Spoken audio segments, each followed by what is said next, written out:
Montana Territory, 1872. The sky stretched endless above the rolling plains, a vast blue emptiness that mirrored the hollow feeling in Isaac Turner's chest.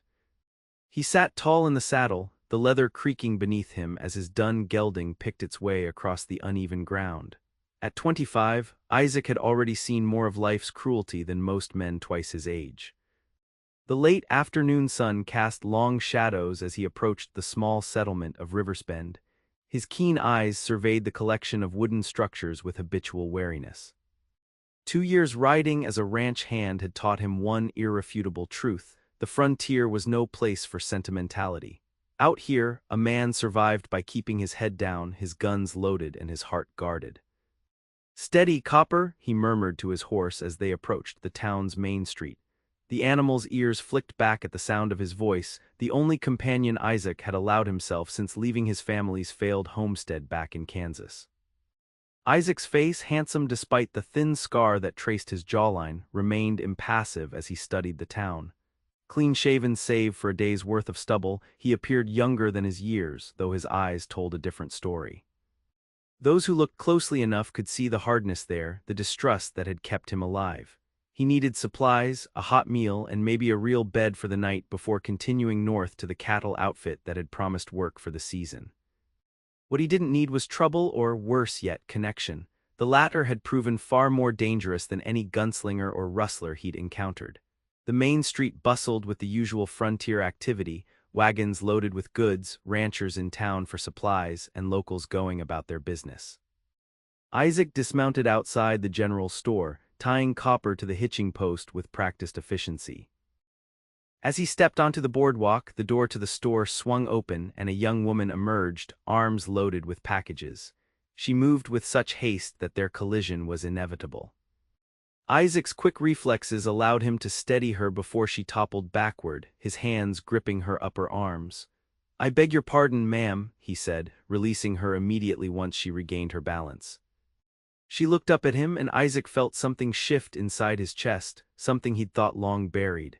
She couldn't have been more than 20, with eyes the color of summer cornflowers and honey-blonde hair pinned beneath a modest bonnet. Her blue calico dress, though simple, was well-made and complemented her fair complexion.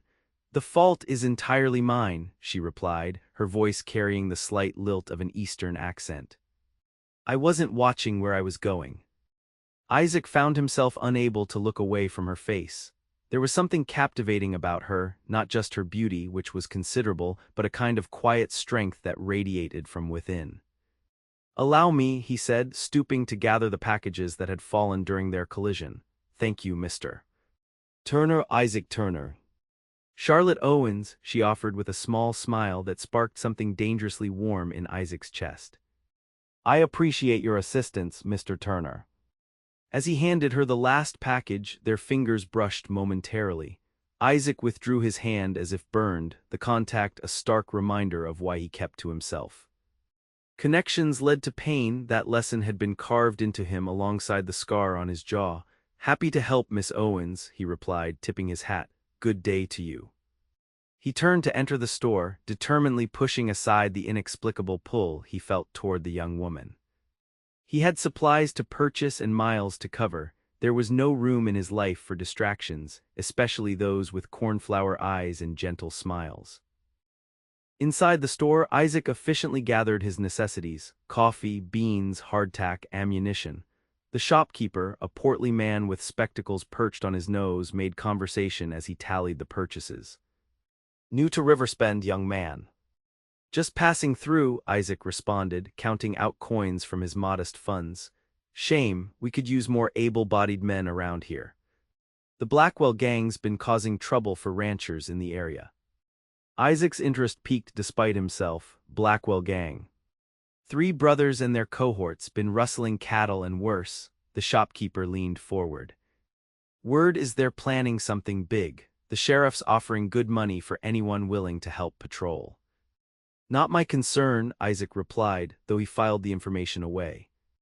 "I've got work waiting further north."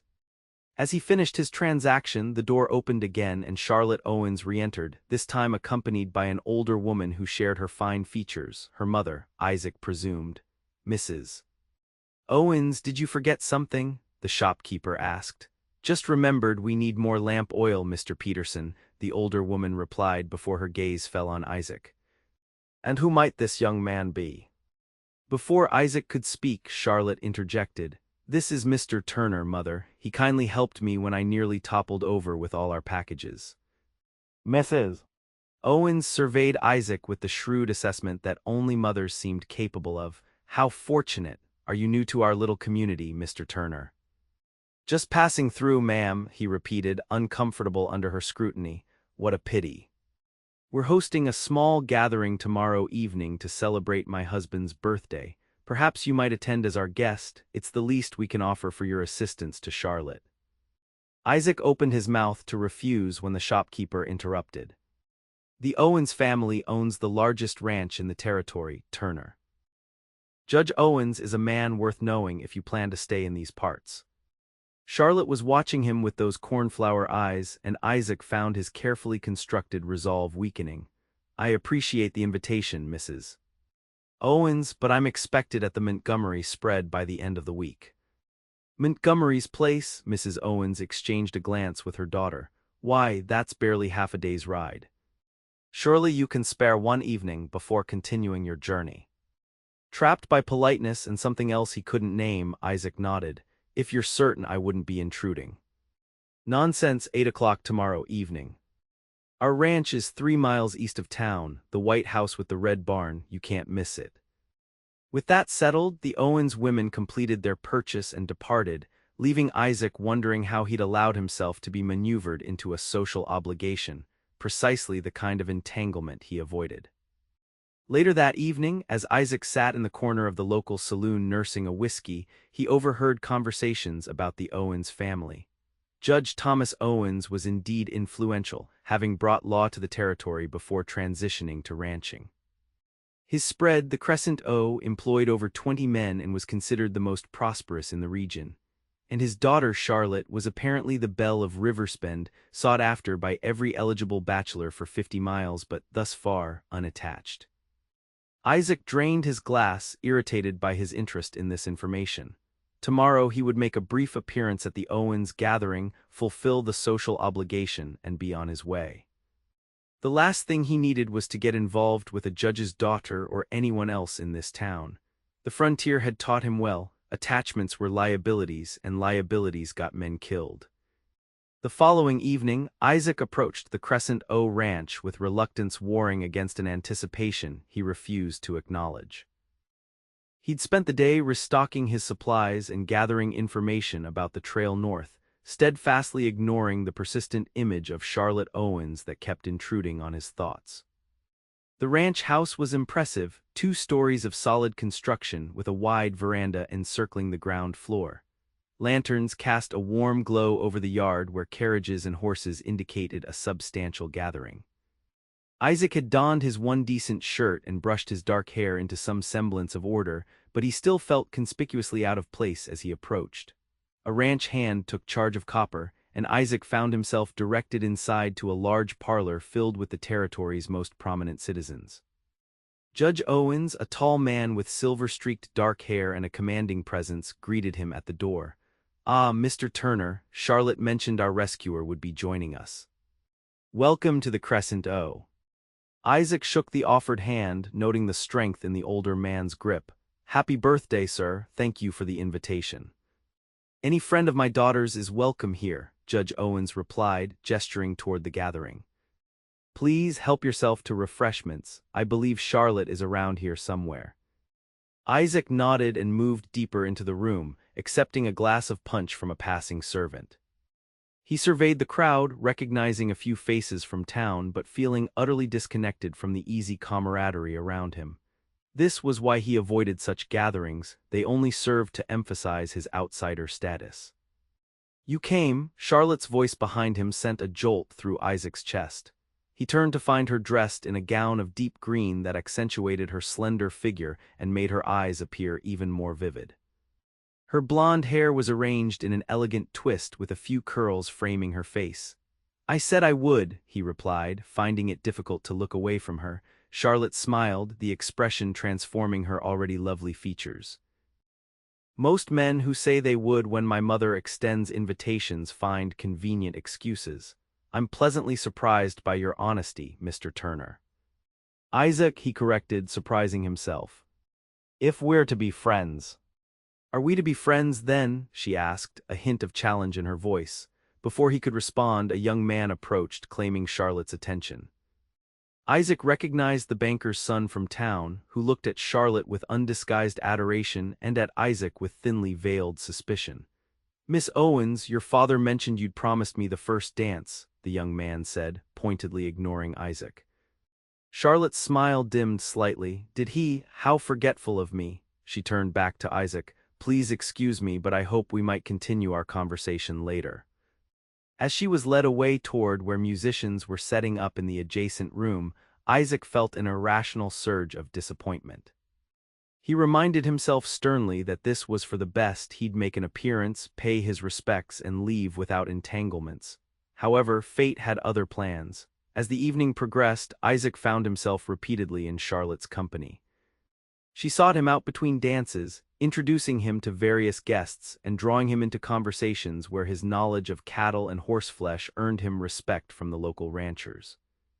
Later, as the celebration moved to the veranda to escape the heat of too many bodies in the parlor, Charlotte appeared at his side with 2 glasses of lemonade.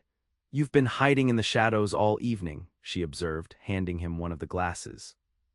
Not fond of social gatherings.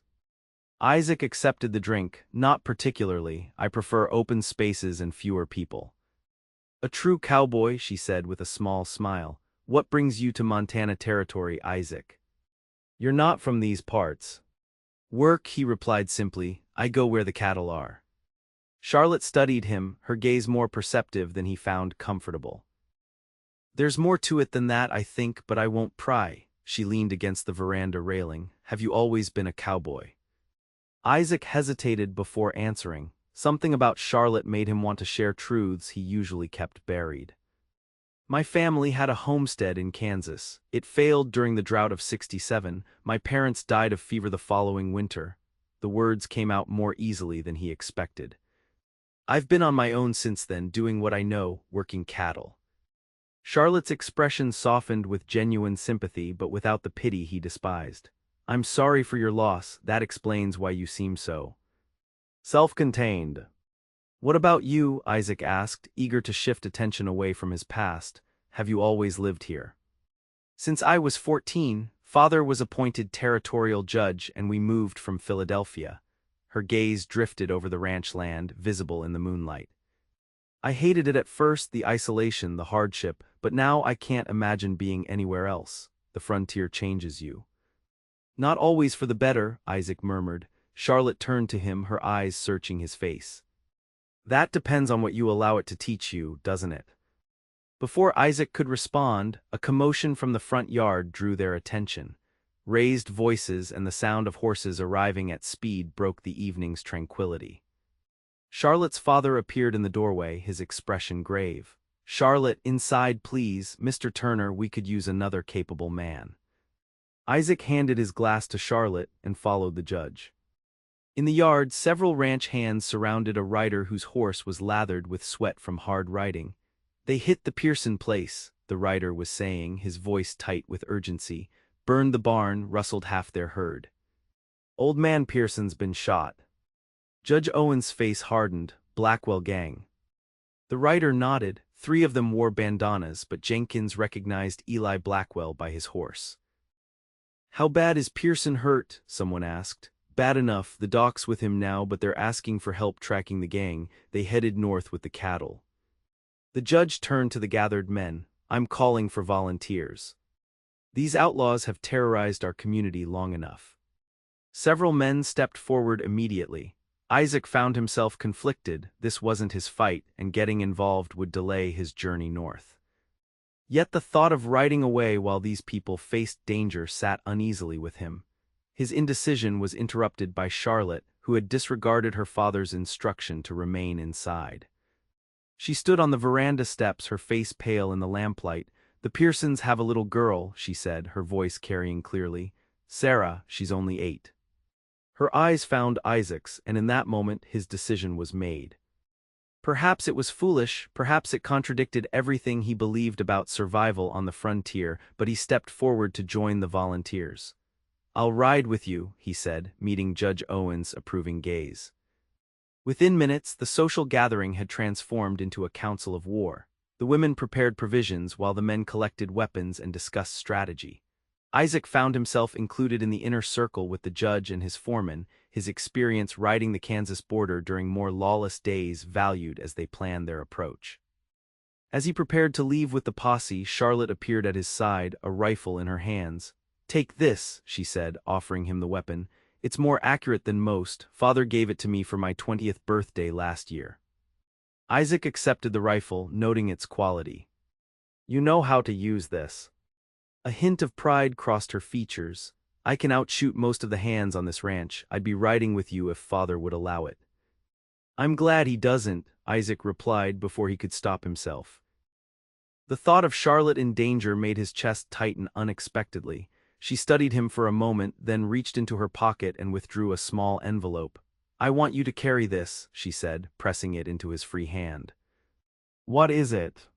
"Something I've held onto too long." Her fingers lingered on his. "Promise you'll return it to me unread." Confused but unwilling to refuse her, Isaac tucked the envelope into his shirt pocket. "I promise." "Be careful, Isaac Turner," she whispered, then surprised him by rising on her toes to press a kiss to his cheek, "and come back." Before he could respond, she turned and walked back to the house, leaving Isaac with the unfamiliar sensation of having someone to return to. The posse rode out under a sky scattered with stars, 12 men determined to bring justice to their community. Isaac found himself riding alongside Judge Owens, the older man studying him with thoughtful eyes. "You had no obligation to join us, Mr. Turner," the judge remarked as they followed the trail north. "You're passing through with no stake in our troubles." Isaac adjusted his hat, considering his response. Sometimes a man's conscience gives him obligations he didn't ask for. The judge nodded slowly. "A philosophy I respect, though I suspect my daughter's involvement might have influenced your decision." Heat crept up Isaac's neck, visible even in the darkness. "Miss Owens is persuasive," he admitted. "That she is," Judge Owens agreed with a chuckle. "Like her mother, strong-willed, intelligent, and too beautiful for her own good." His tone grew more serious. "Charlotte has refused every suitor in the territory, says she's waiting for someone who sees beyond our property and her face." He glanced at Isaac. "She seemed quite taken with you." "Sir, No need for explanations, Turner. Just an observation from a father who knows his daughter." The judge urged his horse forward. "Now let's find these outlaws before they cross into the next territory." The trail led them through rough country, following the rustled cattle's unmistakable sign. Near dawn, they spotted the herd in a natural basin surrounded by rocky outcroppings, a defensible position where the Blackwell gang had clearly stopped to rest before continuing their drive across the border. Judge Owens divided the posse into 3 groups to approach from different directions. Isaac found himself with the judge and 2 others, tasked with approaching from the eastern ridge where they'd have height advantage. As they crept into position in the gray pre-dawn light, Isaac surveyed the camp below. 5 men were visible around a small fire, with another standing guard near the restless cattle. Isaac recognized the situation's danger. These were desperate men who wouldn't surrender without a fight. The judge's plan was to call for surrender first, using their superior numbers as leverage. If the Blackwells refused, they'd have to take them by force. Everything went wrong in an instant. One of the ranchers in another group dislodged a stone that clattered down the slope, alerting the outlaws. Gunfire erupted immediately, the Blackwell gang scrambling for cover and returning fire with vicious accuracy. Isaac found himself pinned down behind a boulder, exchanging shots with a bearded outlaw who had taken position behind a fallen log. The judge was nearby, his steady aim dropping one of the gang members who'd made the mistake of breaking cover. "That's Eli Blackwell by the fire pit," the judge called to Isaac. "The one with the red bandana." Isaac spotted the man, younger than he'd expected, barely older than himself, but with eyes cold as a winter storm. Eli Blackwell was directing his men with the confidence of someone accustomed to violence. The firefight intensified, with neither side gaining clear advantage. Then Isaac noticed two of the outlaws attempting to circle behind their position. If they succeeded, the judge and their group would be caught in crossfire. "Sir," Isaac called, "two men moving to flank us through that gully." The judge nodded grimly. "Can you get to that outcropping?" He pointed to a rocky formation that would give Isaac a line of sight to the gully. Without hesitation, Isaac darted from cover, bullets kicking up dirt around him as he ran in a crouch to the indicated position. Once there, he steadied Charlotte's rifle against the rock and waited for the outlaws to appear. When the first man emerged from the gully, Isaac fired. The outlaw dropped, clutching his shoulder. The second man, seeing his companion fall, turned to retreat but found himself facing several of the posse members who had repositioned. The momentum shifted. With their flanking maneuver failed and one man down, the Blackwell gang's resistance weakened. Judge Owens called for surrender once more, his voice carrying across the basin. For a moment, it seemed Eli Blackwell might comply. He shouted something to his remaining men and the gunfire from their side ceased. Isaac kept his rifle trained on Blackwell, watching as the outlaw slowly raised his hands. Then everything exploded into chaos again. Blackwell had been reaching not in surrender but for a hidden derringer. He fired at the judge, the bullet grazing the older man's temple and sending him sprawling. Isaac reacted instinctively, squeezing the trigger. His shot caught Eli Blackwell in the chest, and the outlaw leader staggered backward before collapsing beside the fire pit. The remaining gang members, seeing their leader fall, threw down their weapons. The battle was over as suddenly as it had begun. Isaac rushed to Judge Owens' side, relieved to find the wound superficial, bloody but not life-threatening. As the other posse members secured the prisoners and rounded up the stolen cattle, Isaac helped bind the judge's wound. "Good shooting, Turner," Judge Owens said, wincing as Isaac tightened the bandage. "You saved my life." "Anyone would have done the same, sir." The judge gripped Isaac's arm. "Not anyone, not with that speed and accuracy." He studied Isaac with new awareness. "You've been in gunfights before." Isaac didn't respond, but his silence was answer enough. The past he'd tried to outrun had caught up to him, as it always did. They returned to Riversbend by mid-afternoon, the posse driving the recovered cattle ahead of them and leading the captured outlaws, bound and sullen. Eli Blackwell's body was draped over his horse, a stark reminder of frontier justice. The town turned out to welcome them, cheers rising as they rode down the main street. Isaac, uncomfortable with the attention, kept to the back of the procession. All he wanted was to return Charlotte's rifle, perhaps bid her farewell, and continue his journey north. The events of the past day had only reinforced his belief that involvement led to danger. At the sheriff's office, after the prisoners were secured and statements taken, Judge Owens approached Isaac. "The town council's calling an emergency meeting tonight. There's talk of a reward for bringing down the Blackwell gang." The judge's eyes were shrewd beneath his bandaged forehead. "You've earned your share of it, Turner."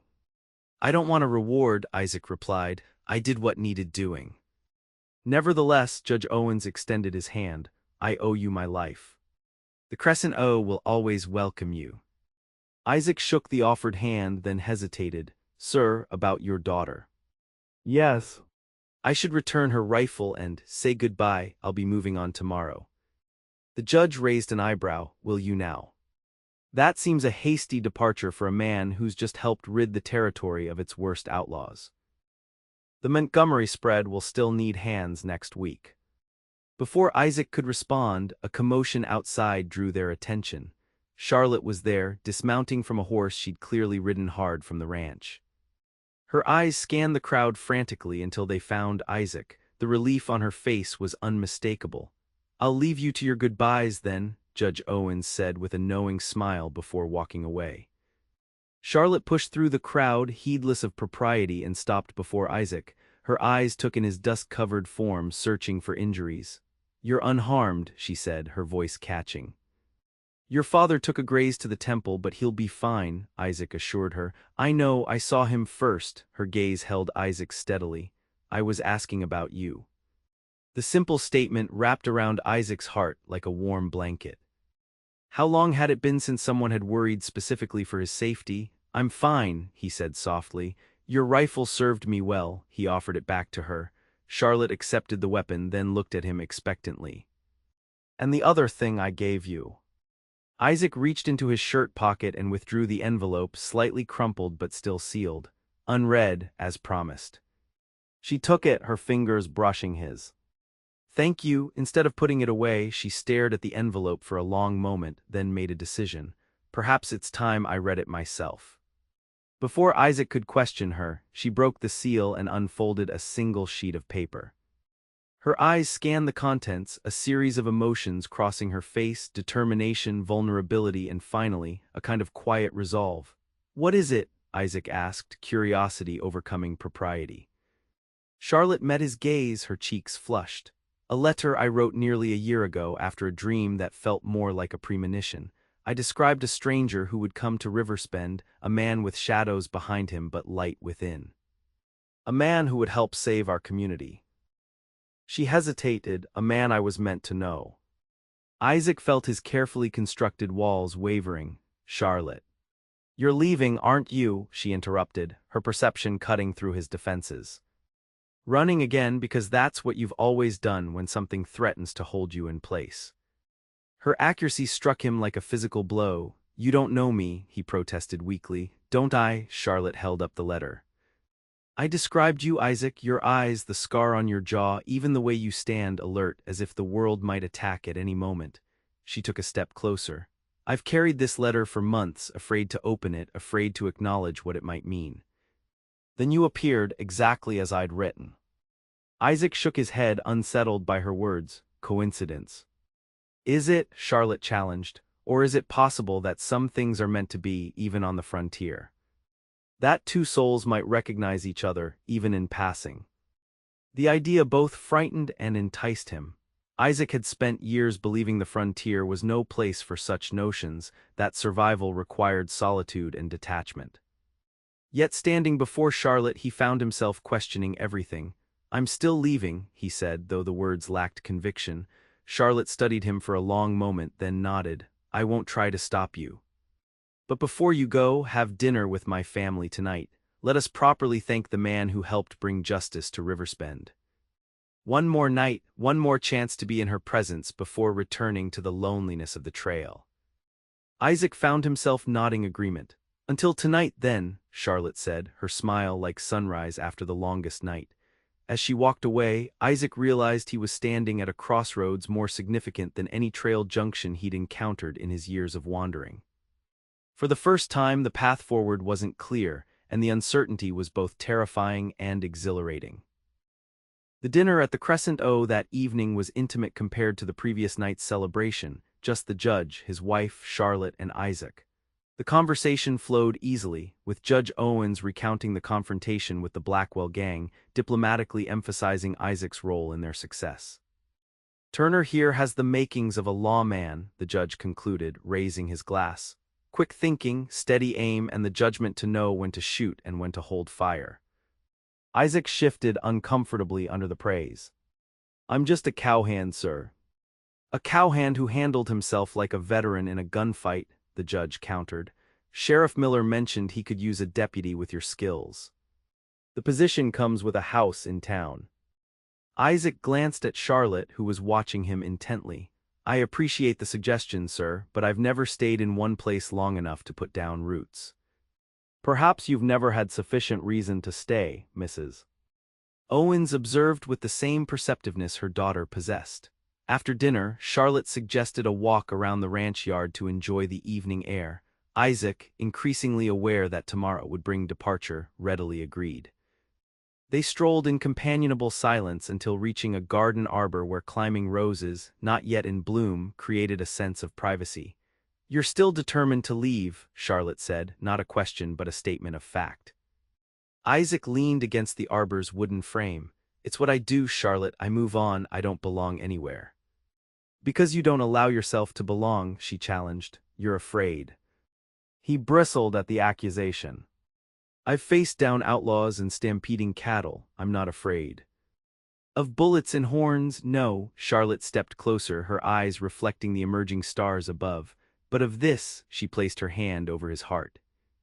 Of feeling something that can't be controlled or outrun, that terrifies you, Isaac Turner. Her touch sent warmth spreading through his chest, undermining his defenses. Attachments are dangerous on the frontier, he said, repeating the mantra that had guided him for years. They make you vulnerable. They also make you stronger, Charlotte countered. Do you think my father could have built all this alone? Do you think any of the successful ranchers or townspeople achieved what they have without connections, without community? Isaac had no answer for that. The frontier isn't just about survival, Isaac, it's about building something meaningful despite the hardship. Her hand remained over his heart. Alone, we endure, together we thrive. The truth of her words resonated within him, challenging beliefs he'd held since watching his parents' graves being covered with Kansas soil.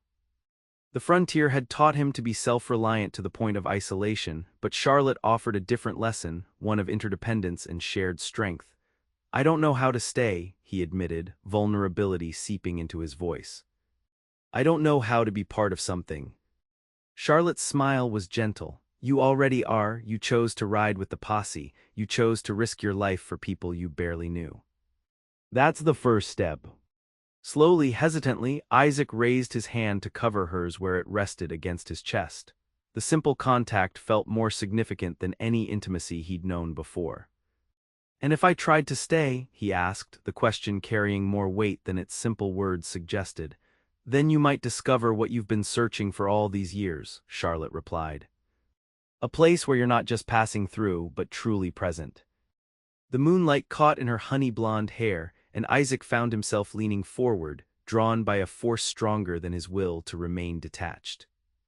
Their lips met in a kiss that began tentatively, but deepened as Charlotte responded with equal fervor. When they finally parted, Isaac rested his forehead against hers, breathing uneven. I still don't know if I can be what you need, he whispered. I'm not asking for promises, Charlotte said. Just a chance, stay a while. See what might grow between us. Isaac knew he stood at the precipice of irrevocable change. Behind him lay the solitary existence he understood. Ahead, an uncertain path with Charlotte that promised both vulnerability and possibility. A month, he found himself saying. I'll take the deputy position for a month. After that, he left the sentence unfinished, unable to commit beyond that short horizon. Charlotte's smile illuminated her entire face. A month is a beginning. As they walked back to the house hand in hand, Isaac felt lighter than he had in years. The decision to stay, even temporarily, lifted a burden he hadn't recognized he carried, the exhaustion of perpetual movement, of never belonging. The following weeks transformed Isaac in ways he couldn't have anticipated. Sheriff Miller welcomed him as deputy, and Isaac found satisfaction in bringing order to the community. The skills that had kept him alive as a solitary cowhand served him well in law enforcement, his vigilance, his ability to read people, his calm under pressure. More significantly, his relationship with Charlotte blossomed. They spent evenings talking on the Owens veranda, rode across the prairie together on her days off from teaching at the local school, and slowly shared the stories that had shaped them. Isaac revealed more of his past, the violence he'd witnessed during the border troubles, the guilt he carried for not being able to save his parents, the lonely years that followed. Charlotte listened without judgment, offering not pity but understanding. In turn, she shared her own struggles, the difficulty of adapting to frontier life after Philadelphia, her determination to bring education to the territory's children, her resistance to suitors who saw only her father's property and her pretty face. One particularly memorable afternoon, they rode to a secluded bend in the river where cottonwoods provided shade from the summer sun. As they shared a simple picnic, Charlotte broached the subject they'd both been avoiding. Your month is almost up, she said, watching him carefully. Have you decided? Isaac had been thinking of little else. The deputy position had been extended indefinitely, with Sheriff Miller increasingly relying on Isaac's judgment. He'd rented a small cabin on the edge of town and, for the first time since his parents' death, had begun to accumulate more possessions than could fit in his saddlebags. More importantly, he'd formed connections, not just with Charlotte but with the townsfolk and ranchers he'd come to know. People greeted him by name, sought his advice, invited him to Sunday dinners. The sense of belonging he'd denied himself for so long had begun to take root. And then there was Charlotte, brilliant, compassionate, challenging Charlotte, who had somehow seen through his carefully constructed walls to the man beneath. The thought of riding away from her created a physical ache in his chest. "I've been offered a permanent position," he said finally. "Sheriff Miller wants to expand the office, have 2 full-time deputies. The pay is good." Hope flickered in Charlotte's eyes, and Isaac took her hand, his thumb tracing circles on her palm, "and I find myself wanting to accept, not just for the position." He met her gaze steadily. "For you. For us." The joy that illuminated her face made everything else, his fears, his doubts, his ingrained wariness, seem insignificant by comparison. "I was so afraid you'd leave," she admitted, squeezing his hand. "Part of me wanted to," Isaac confessed. "The part that's been running for years, but a stronger part wants to stay, wants to see what we might build together." Charlotte moved closer until they sat side by side against a tree trunk, her head resting on his shoulder. "I knew from the moment we collided outside the general store," she murmured, "as if my soul recognized yours." Isaac placed a gentle kiss on the top of her head. "I'm beginning to believe that letter of yours might have been a premonition after all." They remained by the river until sunset painted the sky in brilliant oranges and purples. As they prepared to return to town, Isaac helped Charlotte onto her horse, then stood looking up at her, suddenly serious. "There's something I need to ask you," he said, his heart racing, "something important." Charlotte's eyes widened slightly. "Yes." "Judge Owens, your father, would he object if I called on you officially, with intentions beyond friendship?" Her smile was radiant. "I believe he's been expecting that question since the day you rode out with the posse. He told me he recognized a good man when he saw one, even if that man was still finding his way."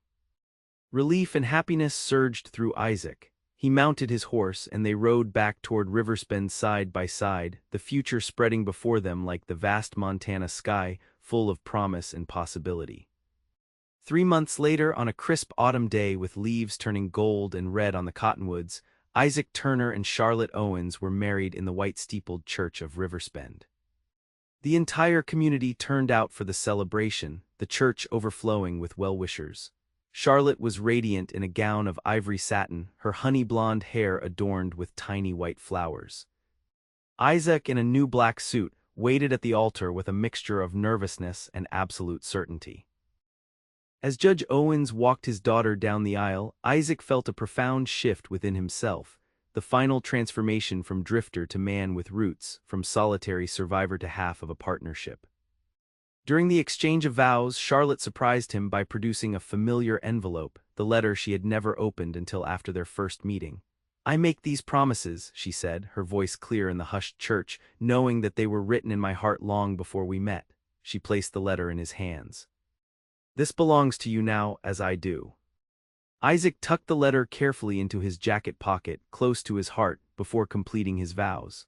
Later, at the celebration held at the Crescent O, Sheriff Miller announced Isaac's promotion to full sheriff as he himself was retiring at year's end.